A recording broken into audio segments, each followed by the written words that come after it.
네, 여러분 안녕하십니까? 이제 2차 시 철새의 이동에 대해서 하도록 하겠습니다.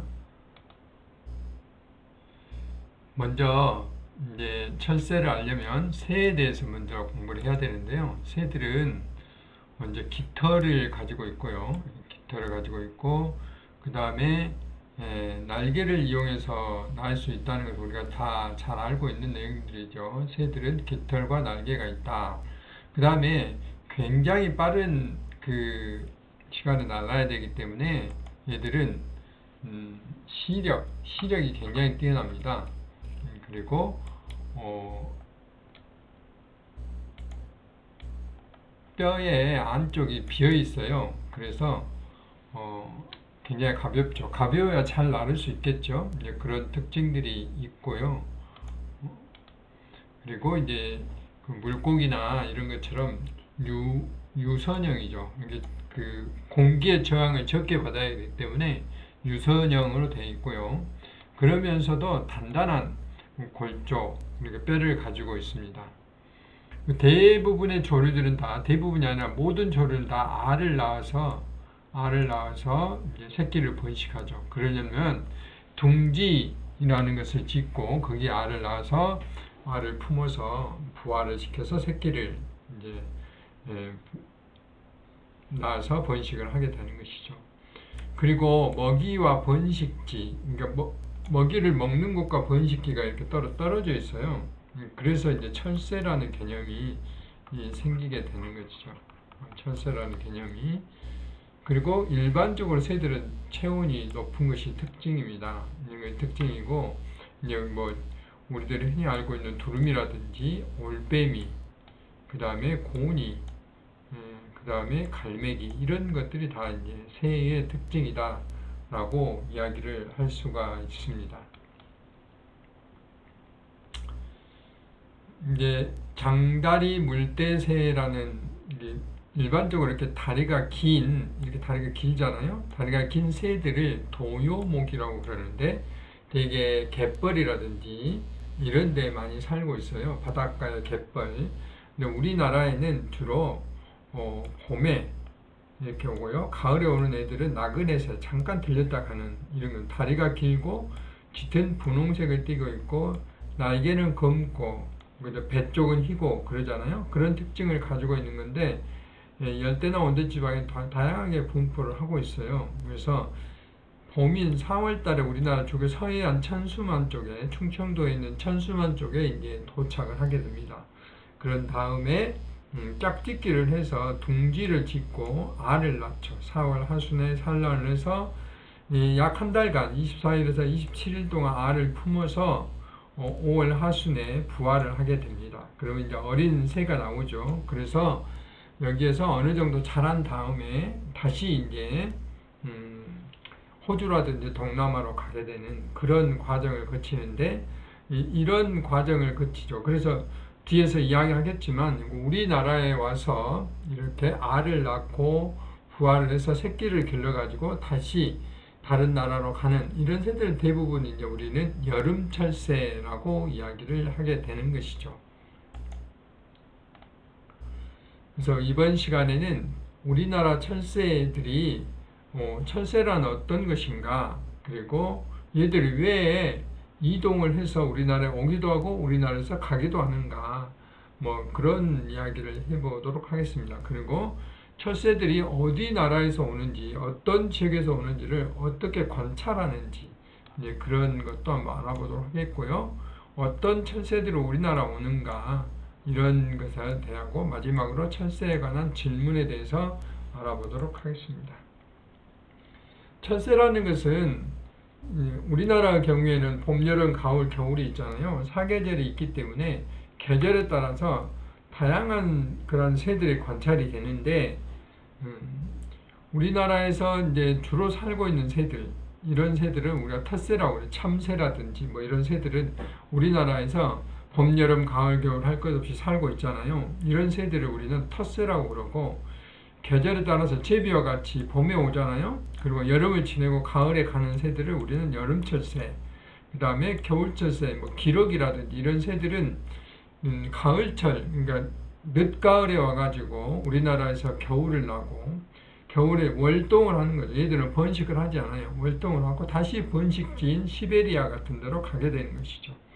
이런 것들을 우리는 겨울철새라고 그러고, 통가철새라는 것은 호주에서 우리나라에 왔다가 다시 일본을 간다든지 이렇게 통가만 하는 철새, 잠시 우리나라에 머무르는 거죠. 겨울철 내내 머무른다든지 여름철 내내 머무르는 게 아니라 좀 더 시원한 곳, 좀 더 따뜻한 곳으로 이동하기 위해서 우리나라를 중간 기착지로 이용하고 있는 이런 새들을 우리는 통가철새다라고 이야기를 합니다. 철새와 털새는 어떻게 명확히 구별하나요? 라고 이제 질문이 되어 있는데, 대부분의 경우에는 이렇게 뺨이 하얗잖아요. 그래서 흰뺨 검둥오리인데, 이런 오리들은 다 겨울철새예요. 오리들은 거의 대부분 겨울철새인 경우가 많습니다. 오리들은 겨울철새가 많은데, 이들이 우리나라가 지금 이제 기후 온난화 때문에 따뜻해지고 먹이도 풍부하고 되니까 다른 나라에 가지 않고 우리나라에 적응해서 살고 있는 종류들이 있어요. 뭐 우리가 그 황새처럼 두루미처럼 굉장히 큰 새들이 하천에 가면 많이 볼 수 있는데, 이런 것들이 외가리라는 새인데요. 외가리라는 새인데, 이런 새들도 원래는 철새였는데 지금 우리나라에 봄, 여름, 가을, 겨울 다 머무르고 있어요. 그래서 이렇게 우리나라에 겨울에 여름에 왔다 갔다 하는 새들은 철새라고 그러는데, 이렇게 우리나라에 떠나지 않고 머무르는 새들은 텃새라고 이야기합니다.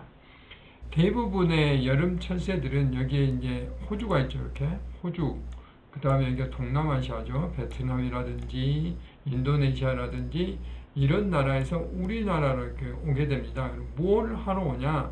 우리나라에 번식을 하러 오게 되는 거죠. 봄에 오는 것이죠.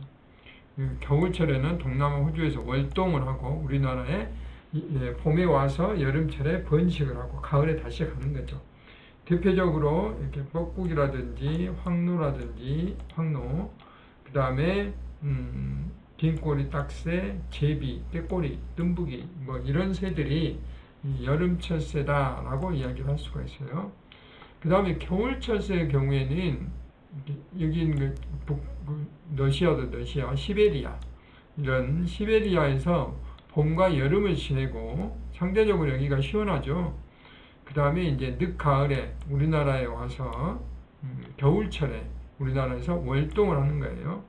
여기 시베리아 너무 춥기 때문에 그런 새들을 말하는데, 대표적으로 기러기, 고니, 흰 갈매기, 두루미, 제두루미, 가창오리 이런 것들이 있습니다. 그래서 우리나라에 주로 순천만이라든지 이런데 두루미들이 오죠. 특히 제두루미 같은 경우 세계적으로 희귀종이기 때문에 순천만은 이런 제두루미를 보존하기 위해서 습지 보존 지역이라든지 또 남산 습지로 이렇게 보존을 하고 있죠. 그리고 그 영산강 하구에 가면은 영암호라든지 뭐 이런 데가 있어요. 영암호, 영산호 이런 데가 있는데, 또 이런 데 가면은 고천암호라는 해남에 있어요. 고천암호 이런 데 가면은 엄청난 양의 오리떼가 날아다니는데 군무를 해요. 제가 원래 대면 강의 때는 그 동영상으로 보여주는데 비대면을 보여줄 수 없어서 안타까운데, 이런 것들이 바로 가창오리라는 그 겨울철새예요. 주로 겨울에 볼 수 있어요. 그리고 통가철새는 앞에서 이야기했지만 이렇게 고緯도에 사는 새들이 저緯도로 월동해 가면서 호주라든지 이런 데로 가기 위해서 우리나라를 잠시 들르는 거예요. 우리 봄에 가을에 잠시 갑니다. 관찰된 새들을 우리 통가철새라고 합니다. 물대새라든지 검은머리 촉새라든지 넓적부리 도요 이런 것들을 말을 합니다. 그리고 이제 길 잃은 새들도 우리나라 우리나라 찾는데 이동 경로를 벗어나서 우연히 우리나라에 머무르는 새가 있어요. 그러니까 시베리아에서 뭐 호주로 가는데 우연히 원래는 경로가 이렇게 되는데 우리나라에 이렇게 잠시 들리는 길 잃은 새도 있다 이 말입니다.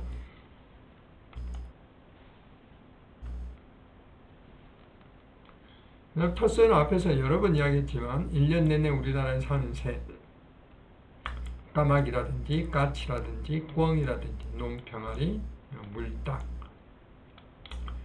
예, 호수 같은 데 가면 이런 호수 같은 데 가면 이렇게 검은색의 그 오리 같은 새들이 물에서 헤엄치고 다녀요. 이런 게 이제 닭은 닭인데 물에서 살기 때문에 물닭이라고 그러는 것이죠. 그런 것을 말하고요. 이제 가장 중요한 것은 철새가 왜 이동을 하는가. 그래서 앞에서 이미 이야기했다시피 이 월동과 번식이에요. 월동과 번식.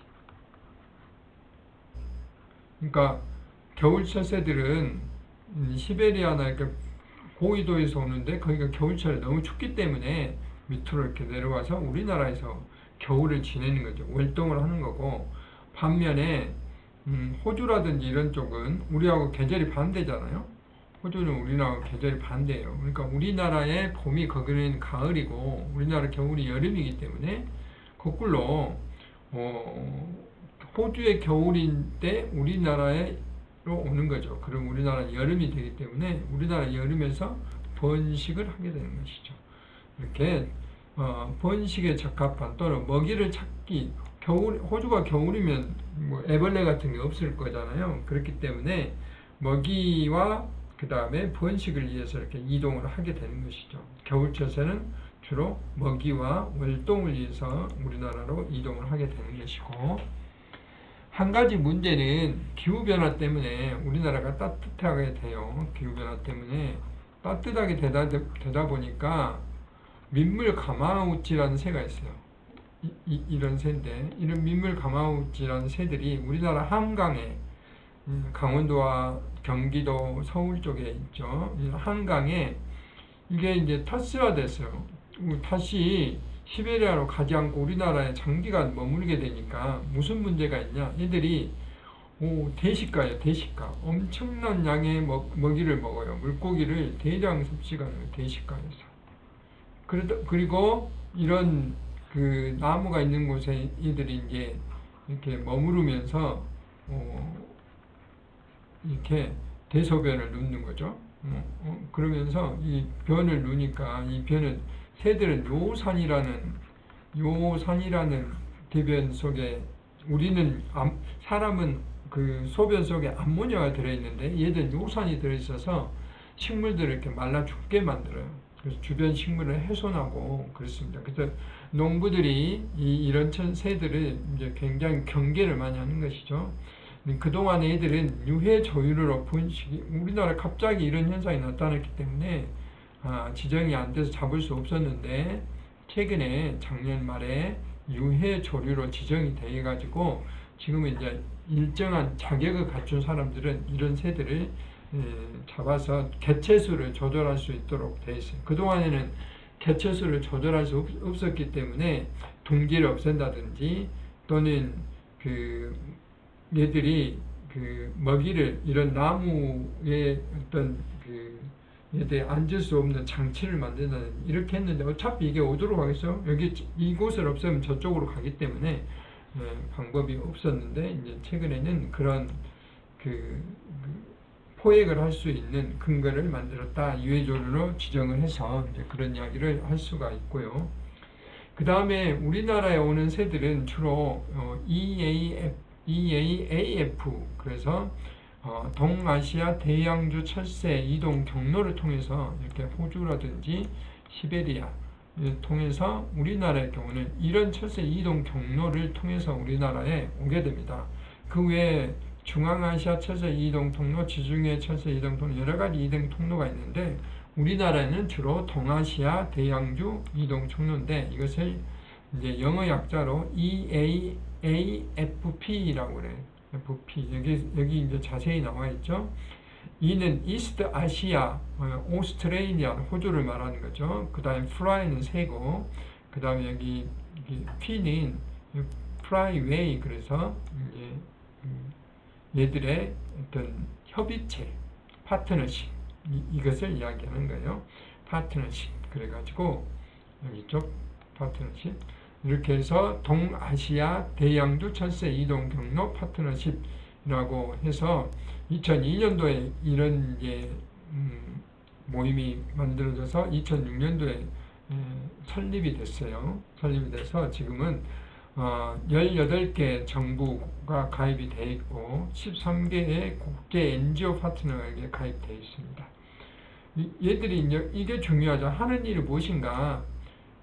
인류와 생물 다양성을 이롭게 하기 위해서 동아시아 대양 철새 이동 경로 내의 이동성 물새들과 그 서식지를 잘 보존한다는 것이죠. 이 철새들이 어떻게 이동하고 어떻게 그 서식지에 살고 있는가. 그래서 예를 들어서 몽고에서 살고 있는 새들이 우리나라에서 발견된다. 그러면 통보를 하도록 되어 있어요. 그게 표시를 하거든요. 또 호주에서 살고 있는 새들이 우리나라에 발견된다. 그러면 또 표시를 해가지고 서로 정보를 교환하는 그런 역할들을 하고, 그 동아시아 대양주 철새 이동 경로 중에 우리나라에 포함된 경로들이에요.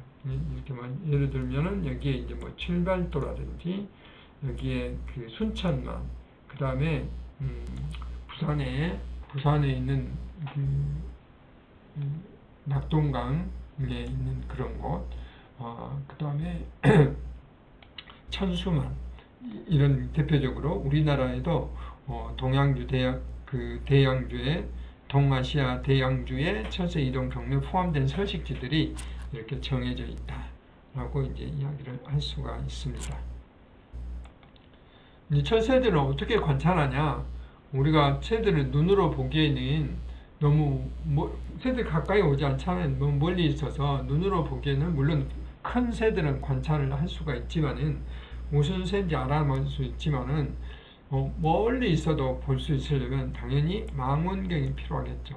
이런 망원경이 필수적으로 필요하고요.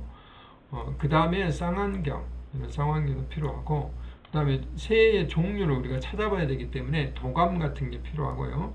그 다음에 새의 울음소리를 녹음을 해서 그 울음소리를 비교해 볼 수도 있어요. 우리가 이제 유튜브라든지 또는 인터넷에서 뭐 예를 들면 깨꼬리 울음소리, 그러면 그 울음소리 들려주거든요. 그렇게 해서 우리가 새의 울음소리만 가지고도 새의 종류를 알아볼 수 있다 하는 것이죠. 그 다음에 새와 방금 이제 새를 관찰하기 위해서 망원경이 필요하다고 했는데 그 이유는 이런 것 때문에 그래요. 비간섭거리, 새와 사람이 멀리 떨어져 있으면 새가 사람이 있다는 걸 알 수 있으면 도망을 안 가요. 경계를 하지 않고 먹이를 먹거나 휴식을 취하고 있는 거죠. 이런 것은 비간섭거리라고 해요. 비간섭거리. 여기 사람이 있어도 새들이 전혀 무서워하지 않는다면 그만큼 멀리 떨어져 있단 말이죠. 그런데 조금 더 가까이 가면 이제 경계를 하게 되는 거죠. 새들이 잠깐씩 행동을 중지하고 사람 있는 쪽을 바라보고 꾸꾸꾸꾸꾸 울음소리를 낸다든지 꽁지를 흔든다든지 이렇게 이제 경계를 하는 거죠. 이때까지는 도망가지 않아요. 도망갈 수 있는 준비만 하고 하는 것이죠. 마치 고양이들이 우리 사람들 경계할 때 꼬리를 세고 확 하듯이 비슷한 행동들을 하게 되는 거죠. 해피의 거리는 사람이 이제 아주 가까이 뭐 수십 센치 또는 수미터 가까이 사람이 오게 되면 통통통통통 뛰어다닌다든지 이렇게 사람과 일정한 거리를 유지하려고 하는 것이죠. 물론 요즘은 그 기러기라든지 얘들은 워낙 사람들하고 친하고 뭐 농담이지만 우리나라에 이제 지금 자연보호보전법에 의해서 얘들이 이 사람들이 야생 생물을 괴롭힌다든지 이러면 우리 처벌을 받잖아요. 마치 이 동물들이 이것을 알기로 하듯이 적응이 돼가지고 얘들이 우리 사람들을 피하지 않아요. 이 비둘기는 비간섭거리, 경계거리, 해피거리가 없어요. 다만 조금의 도피거리만 있을 뿐이죠. 근데 야생 조류들은 다 비간섭거리, 경계거리, 해피거리, 그리고 사람이 이제 아주 가까이 왔을 때는 멀리 도망가는 거죠. 날아가는 거죠. 이런 것을 도피거리. 이런 것 때문에 우리가 새를 관찰할 때는 적정한 거리에서 또는 관찰대에서 또 그 위장막이라든지 위장 그 담장이 있잖아요. 그런 데서 관찰을 하게 되는 것이죠. 그 다음에 앞에서 이야기했지만 새들이 어느 나라에서 우리나라에 왔는지 어떤 경로를 통해서 왔는지 다 알아볼 수 없기 때문에 이런 표시장치 이런 표시장치를 가락지락 같은 것을 끼워 넣어 가지고 이제 알아볼 수 있는 것이죠. 그래서 서해안 무인도에서 이게 가락지가 보이잖아요. 가락지는 K37이라는 저새가 발견됐다든지 2002년도에 몽골의 번식기를 가지고 있는 75번 날개 표지를 하고 있는 윙택을 달가줬더니 2026년 2월 2일 날 경기도 파주에서 관찰이 됐다 하는 거예요. 이렇게 해서 이제 어느 나라에서 그 번식을 하는 조류들이 새들이 우리나라에서 발견되기도 하고 이런 것으로 이제 관찰을 하게 되는 것이죠.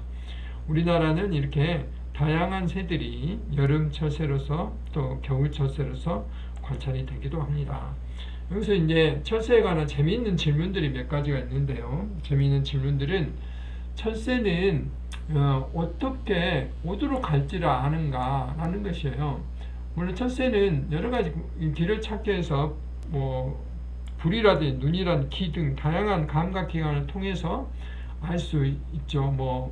예를 들면 지형지물 그게 섬이 어떻게 생겼는지 나무 모양이 어떻게 이런 거 또는 태양의 위치 또는 별자리 모양 지구의 자기장 이런 다양한 나침판과 같은 역할을 이용해서 이동한다고 알려져 있어요. 근데 최근에는 가장 많이 알려진 게 지구의 자기장을 통해서 이동한다고 이렇게 알려져 있습니다. 새들은 참 영특하게 이런 별자리라든지 태양이라든지 지형이라든지 자기장 또는 그 자기 부모로부터 이동하는 거리들을 이런 것들을 배워가지고 이렇게 알 수 있는 이런 것이 있다고 하는데 여전히 신비에 쌓여 있긴 하는데 그래도 자기장 남북방향을 흐르는 지구의 자기장 흐름을 감지해서 이동한다 하는 것이 대체적으로 잘 알려진 그런 방법들이다라고 이야기를 할 수가 있고요. 철새는 먼 거리를 이동하기 때문에 대개 이렇게 텃새보다 철새는 이렇게 날개의 길이가 길어요. 멀리 날아야 되기 때문에 당연한 이야기죠. 그리고 끝이 이렇게 뼈쪽에서 장거리를 이동할 수 있도록 이렇게 진화가 됐다고 그렇습니다. 그리고 철새들이 대부분 이렇게 V자 모양, 특히 기러기도 그렇고 우리가 가끔 가을이나 여름에 철새들이 나르는 모습 하늘을 쳐다보면 목격할 수 있는데 이렇게 V자 모양으로 날고 있는 걸 흔히 볼 수 있어요. 이것은 이 앞에 철새하고 뒤 철새하고 이렇게 앞 철새가 위로 날리면 밑에 그 뒤에 가는 철새는 이렇게 조금 더 밑으로 나오고 얘는 위로 나오고 그래서 공기 부력이 이렇게 올라갔다 내려갔다 하면서 그 공기의 저항력을 줄이기 위해서 공기역학적인 원리를 이용하기 위해서 그런다 이 말이죠. 그래서 에너지 소모를 20에서 30%를 장거리 이동해야 되기 때문에 힘을 줄이기 위해서 이제 그런 모양이에요. 이렇게 앞 철새가 이렇게 날개의 소용돌이를 치게 되면 이 공기가 이렇게 하강하잖아요. 그럼 뒤 철새는 이 공기에 따라서 자연스럽게 올라가면서 그렇게 된다 이 말이죠. 그래서 V자 비행을 할 때는 날개짓을 맞추고 앞서가는 새와 뒤따르는 새가 나르고 일렬로 나를 때는 엇박자로 나는다. 앞새가 낮추면 뒷새를 놓치고 이렇게 서로 엇박쳐서 이렇게 이제 진화가 됐다고는 참으로 놀랍죠. 그리고 가장 멀리 이동하는 철새는 우리나라를 중간 기착지로는 큰 뒷부리 도요 같은 경우 뉴질랜드에서 우리나라로 오는데 약 3만 킬로미터를 이동한다고 그래요. 근데 대표적으로 세계에서 가장 멀리 나는 새는 극제비 갈매기라는 새가 있는데 번식지인 북극에서 월동지인 남극까지 이동을 하는데 이동 거리가 96,000km나 된다고. 참 놀랍죠. 이렇게 먼 거리를 쉬지 않고 난다는 게 참 놀랐습니다. 그런데 어떻게 이렇게 쉬지 않고 나를까? 새는 이게 뇌가 절반씩 이렇게 어느 정도 나눠져 있다고 그래요. 그래서 한쪽 뇌가 잠을 자게 되면 한쪽 눈을 계속 일을 하게 되고 그러면서 가수면 상태에서 그러니까 절반은 자고 절반은 나른다 이 말이죠. 이렇게 추정을 하고 있는 거예요. 그렇게 이런 것도 진화의 모습이 참 놀랍죠. 그리고 지구온난화 때문에 철새 이동에 어떤 영향을 주나요? 아까 앞에서도 이야기했지만은 철새들 이동 시기도 빨라지는 경향을 보이고 있다 이 말이죠. 왜냐하면 이제 그 온도가 변하기 때문에 그럴 수도 있다. 그래서 우리나라에서 그동안에 발견이 잘 안 된 새들, 뭐 노란 배 진박새라든지 검은 머리 직박구리라든지 붉은 부리 찌르레기라든지 이런 새들이 이제 발견되는 이런 것들도 볼 수가 있는 것이죠. 이런 것들을 우리가 통해서 철새들이 어떤 경로를 통해서 오는지를 이제 알아봤습니다. 그러니까 다시 한번 정리를 하면 철새는 여름에 오는 우리나라에 여름에 도착하는 철새들은 주로 우리나라에 와서 짝짓기를 하고 그 다음에 둥지를 만들어서 거기에 알을 낳고 부화를 시켜서 새끼를 기른 다음에 가을에 다시 호주라든지 동남아시아로 가는 이런 우리나라에서 주로 번식을 하기 위해서 오는 새들을 여름철새라고 그렇고 그 다음에 시베리아라든지 러시아 같이 이렇게 그 북쪽에서 그쪽은 겨울이 굉장히 춥기 때문에 월동을 위해서 우리나라로 내려와 가지고 강원도 철원이라 독수리들은 주로 강원도 철원에 가 있고요. 두루미들도 그렇죠. 근데 더 겨울에는 우리나라 순천만까지 내려와요. 그래서 여기에서 월동을 하는 거예요. 우리나라 순천만 같은 경우는 벼 이삭이라든지 또는 갯벌이라든지 이런 것이 있기 때문에 그리고 해남의 고처나무라든지 이런 데는 주변에 갈대 같은 게 많아가지고 새들이 쉴 수 있는 공간들이 참 많아요. 그리고 주변에 이제 벼이삭 같은 경우를 우리나라 그 농민들한테 환경부에서 돈을 지불을 해가지고 벼이삭을 걷어들이지 않고 그대로 놔둬요. 새들한테 먹을 수 있도록 이런 일들을 해와서 철새를 보호하고 있기 때문에 이런 새들이 우리나라에 와서 이렇게 월동을 하게 되는 것이죠. 그럼으로써 전 세계가 이렇게 협동으로 앞에서 말했다시피 이 동아시아 대양주 철새 협력체와 같은 이런 협력체들이 서로 협조를 하면서 철새를 보존하는 것이죠. 결국은 우리가 새를 이렇게 보호하고 보존하고 한다는 것은 새들이 살 수 있는 서식지를 잘 우리가 보존해야 되냐고 순천만이라든지 천수만이라든지 이런 것들을 낙동강학원이라든지 이런 새들이 살 수 있는 곳을 우리가 개발하지 않고 보존함으로 인해서 새들이 자유롭게 살 수 있고 그럼으로써 결국은 우리나라의 생태 건강성이 유지가 되는 것이고 그럼으로 인해서 생태계가 건강해지는 것이고 우리 사람들에게 생태계 서비스를 제공해 줄 수 있는 건강한 지구 환경을 만들 수 있는 것이 바로 이제 그렇습니다. 그래서 우리가 철새에 대해서 간략하니 알아볼 수 있는 시간을 가졌습니다.